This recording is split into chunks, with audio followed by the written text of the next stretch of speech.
Hi everyone, welcome to my video. दोस्तों, आज का जो टॉपिक है वो बहुत ही डिफरेंट सोच को बताता है। और जैसे हम लोग अपनी दुनिया में रहते हैं, इस 3D वर्ल्ड में, 3D मैट्रिक्स में जैसे हम रहते हैं, हम कैसी सोसाइटीज़ में रहते हैं, कैसे काम करते हैं, किस तरह की ज़िंदगी जीते हैं, कैसा हमारा लाइफस्टाइल है, क्या वैसा ही लाइफस्टाइल, वैसी ही ज़िंदगी किसी और डायमेंशन में भी होती होगी या उससे डिफरेंट होती होगी। हम बात कर रहे हैं स्पिरिट वर्ल्ड की। जैसे आप समझ पाते हैं कि स्पिरिट वर्ल्ड क्या होता है। ज़्यादातर जो लोग अवेयर हैं वो हेवन एंड हेल से अवेयर हैं, लेकिन स्पिरिट वर्ल्ड के बारे में उनको उतना आइडिया नहीं, या तो उन्होंने कभी देखा नहीं किसी कहीं पर भी, या किसी से कभी समझा नहीं। जैसे जैसे लोगों की अवेकनिंग क्या लेवल होता है, उसी हिसाब से उनको नॉलेज जो है यूनिवर्स प्रोवाइड कराती रहती है, तो वो चीज़ें होती हैं। बाकी मैं आपको पूरी तरह से समझाने की कोशिश करूँगा ये स्पिरिट वर्ल्ड की ये जो लाइफस्टाइल होती है, कैसी उनकी ज़िंदगी होती है, क्या करते हैं वो लोग, कैसा रहन सहन होता है उनका। आइए इस बारे में हम आगे जानते हैं। तो वीडियो में आखिरी तक बने रहिए and subscribe, like and share ज़रूर किया करिए, ताकि मैं मोटिवेट होके और वीडियोस बनाऊँ। देखिए, होता क्या है, मान लीजिए लाइक सपोज कि कोई पर्सन एक्सपायर होता है या अपनी फिजिकल बॉडी को छोड़ता है और एस्ट्रल वर्ल्ड में जाता है। पहले उसको एक वाइट लाइट दिखाई जाती है और उसी वाइट लाइट को वो फॉलो करता हुआ अपने एक ऐसे वर्ल्ड में पहुंचता है जहां पर सोल्स इस तरह से रह रही हैं कि कुछ सुप्रीम सोल्स भी हैं और कुछ नॉर्मल जो फ्रेशली जो उस वर्ल्ड में अभी उन्होंने स्टेप रखा है, पहला स्टेप रखा है उन्होंने उस स्पिरिट वर्ल्ड में। कुछ न्यू सोल्स भी हैं, मतलब इस तरह के। और उन सब सोल्स को एक ऐसी ईश्वर की या उस वन इन्फिनिट क्रिएटर की वाइट लाइट से सराउंड की हुई एक दुनिया है। मतलब ये जो वन इन्फिनिट क्रिएटर की ये जो रोशनी है, लव एंड लाइट जिसको बोला जाता है, वो पूरी तरह से उनको सराउंड करी हुई होती है। और आगे कुछ ऐसे थ्रोन्स जिन्हें आप कहते हैं, यानी कि सिंहासन टाइप के कुछ ऐसे डिवाइसेस या चेयर्स रखे रहते हैं, और एक बहुत बड़ा राउंड टेबल रहता है, और टेबल भी वो क्रिस्टल का होता है। बेसिकली ये जो पूरा वर्ल्ड होता है इनका, ये पूरा क्रिस्टल का होता है।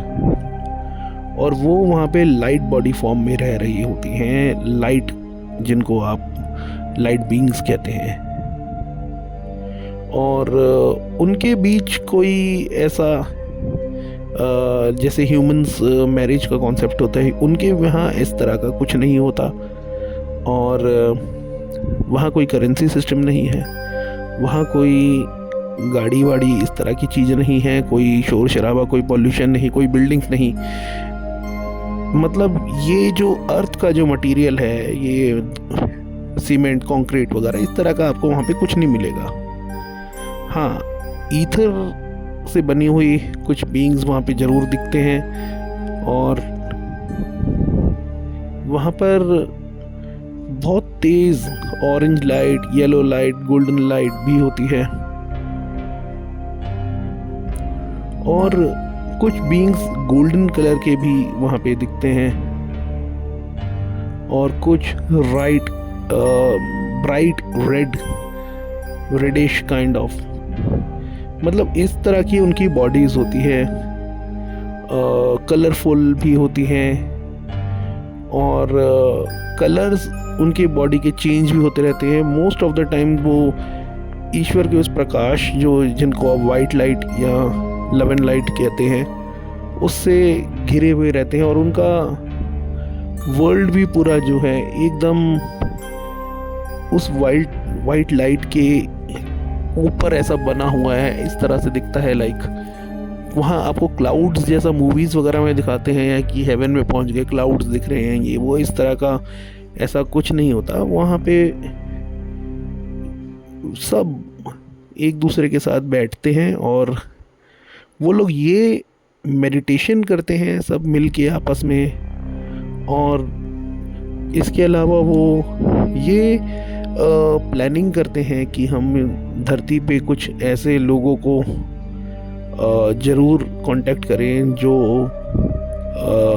अपने जो वन इन्फिनिट क्रिएटर को सोचने के, उनको सोचता है या उनके क्रिएटर के पास जाना चाहता है या क्रिएटर में मर्ज होने की जो थिंकिंग रख रहे हैं। कुछ इस तरह के लोगों को हम कैसे कांटेक्ट करें, कहाँ कांटेक्ट करें, कब कांटेक्ट करें, ये सब चीज़ों पे बात हो रही होती है वहाँ पे।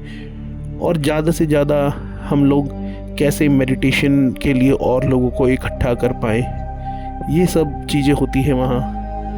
मतलब जैसे आप ऑफिस में इस तरह के काम करते हैं, कागज़, लैपटॉप, ये सब चीज़ों के ऊपर आप यूज़ करते हैं, बट वहाँ पे जो मोड ऑफ लैंग्वेज है वो टेलीपैथी है। किसी भी एक सोल को दूसरी सोल से बात करनी अगर हो तो टेलीपैथी का ही यूज़ होता है। इसीलिए आप भी 3D वर्ल्ड में रहते हैं, तो 3D वर्ल्ड में ये डायरेक्टली एकदम आपके सामने आके आपसे बात नहीं कर सकते। आपको इनसे बात करने के लिए एस्ट्रल बॉडी में आना पड़ेगा। ये आपकी एस्ट्रल बॉडी से बात करते हैं, 3D बॉडी से बात नहीं करते हैं, जिसके लिए आपको जो है मेडिटेशन में बैठना पड़ेगा और मेडिटेशन में कांटेक्ट करना पड़ेगा। Either you can do a astral projection. तो ये एक आपको मैंने मेथड बताया। और इनका जो वर्ल्ड है वहाँ पर मतलब जैसे आप बहुत ही ब्लिसफुल स्टेट में होते हैं जब, तो वो परमानेंट स्टेट उनकी बनी रहती है। वहाँ पर परमानेंटली ये लोग ब्लिसफुल और Joy and love and light के स्टेट में रहते हैं, एकदम खुश, मतलब बहुत ज़्यादा खुश रहते हैं। वहाँ कोई ऐसा वो नहीं है कि मतलब जैसे अर्थ पे रहता है कि कहीं बहुत ज़्यादा दुख है, कहीं बहुत ज़्यादा खुशी है, कहीं बहुत ज़्यादा अमीरी है, कहीं बहुत ज़्यादा गरीब देश है, कहीं पे बहुत शांति है, जैसे स्पीति, लद्दाख एंड तिब्बत, भूटान जैसी कंट्रीज़, और कहीं कुछ कंट्रीज़ में बहुत वायलेंस हो रहा है। तो ये इनके यहाँ पे सिर्फ और सिर्फ शांति ही रहती है और एक ब्लिसफुल स्टेट रहती है। जो मॉन्क जो होते हैं अर्थ में बहुत ज़्यादा मेडिटेशन करने के बाद एक स्टेट में आते हैं, वो लोग वहाँ पर कंटिन्यूसली उसी स्टेट में रह रहे होते हैं। स्पिरिट वर्ल्ड में रहने वाले लाइट बीइंग्स या सोल्स या स्पिरिट्स, जो भी आप कहें, तो इस तरह का उनका वर्ल्ड है। कई लोग इस वर्ल्ड को हायर डायमेंशनल वर्ल्ड भी बोलते हैं, या कुछ लोग इनको बहुत अलग प्लैनेट का भी नाम दे देते हैं, जैसे कि ये आपका सीरियस प्लैनेट एंड प्लीडियस प्लैनेट, कुछ इस तरह के एंड्रोमेडिया, अलग अलग स्टार कॉन्स्टिलेशंस के प्लैनेट के हिसाब से उनके नाम, ये इनको नाम भी दे रखे हैं। तो एक तरफ आप ये भी सोच सकते हैं कि कोई इंसान अगर इस फिज़िकल बॉडी को छोड़ता है, यानी जाता है इस वर्ल्ड को छोड़ के, तो वो स्पिरिट वर्ल्ड में जाता है। यहाँ यूँ कहें कि वो एक ऐसे बड़े से क्राफ्ट में जा रहा है जहाँ पे एक बीम, एक वाइट लाइट की तरह एक बीम दिखती है और उसके अंदर वो ट्रैवल करके चला जाता है। देन उसको एक ब्लिसफुल स्टेट दिखती है, क्योंकि ये जितने भी बीइंग्स हैं, ये प्लेडियंस हो गए, आर्क्चूरियंस, एंड्रोमेडियन, ये सब बहुत ही शांति की स्टेट में रहते हैं। और ऐसा भी कहा जाता है ये अपर डायमेंशनल बीइंग्स हैं, और जो स्पिरिट वर्ल्ड होता है वो भी एक अपर डायमेंशनल वर्ल्ड है। तो कहीं ऐसा ना हो कि जिन स्पिरिट वर्ल्ड की आप कल्पना करते हैं या सोचते हैं, हेवन, हेल, ये वो, कहीं वो इनका वर्ल्ड ना निकले, इनके क्राफ्ट ना निकले, इनका प्लेनेट ना निकले, या इनके लैंड या रल्म ना निकले। तो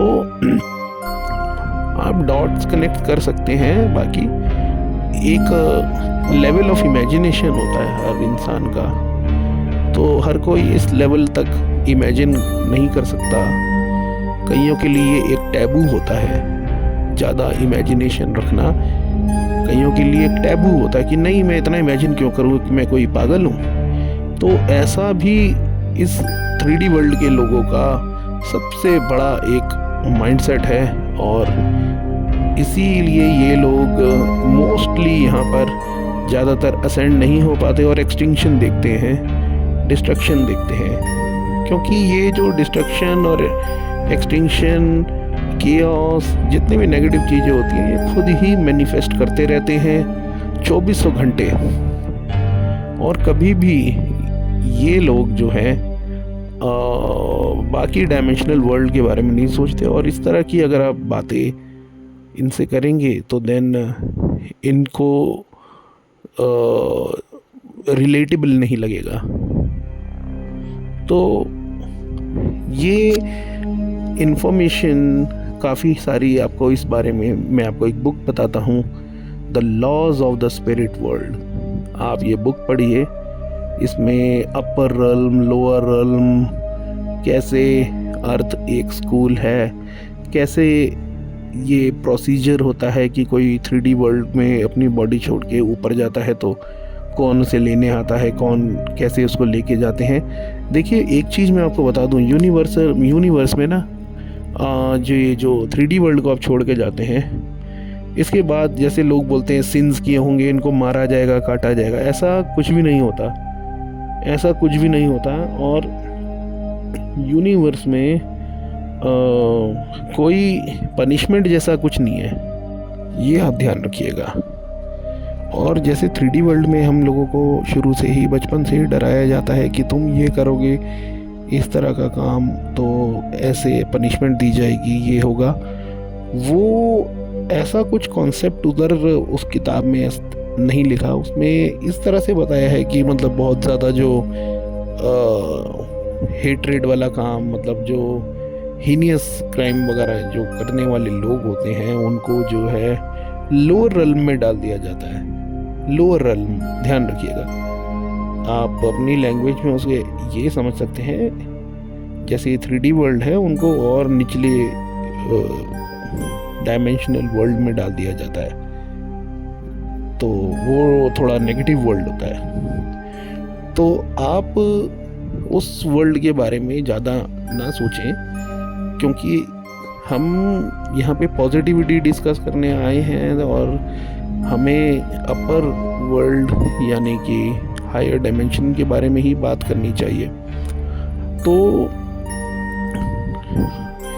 वहाँ पे ब्लिसफुल स्टेट है, हर कोई मेडिटेशन में रहता है, और जो 3D वर्ल्ड में जो मास्टर्स रहे हैं, जैसे बुद्धा, जीसस, इस तरह के काफ़ी सारे मास्टर्स जितने भी आए, जिनसे मासेस को बहुत अच्छी चीज़ें सीखने को मिली, एनलाइटेंड भी किया उन लोगों ने सबको, तो वैसे मास्टर्स भी उनको वहाँ पे मिलते हैं, वो भी उनको वहाँ पर शिक्षा वगैरह या नॉलेज दे रहे होते हैं, टेक्नोलॉजी दे रहे होते हैं, बहुत सारी चीज़ें दे रहे होते हैं। तो ये सब चीज़ें आपको वहाँ पे दिखती हैं उस वर्ल्ड में।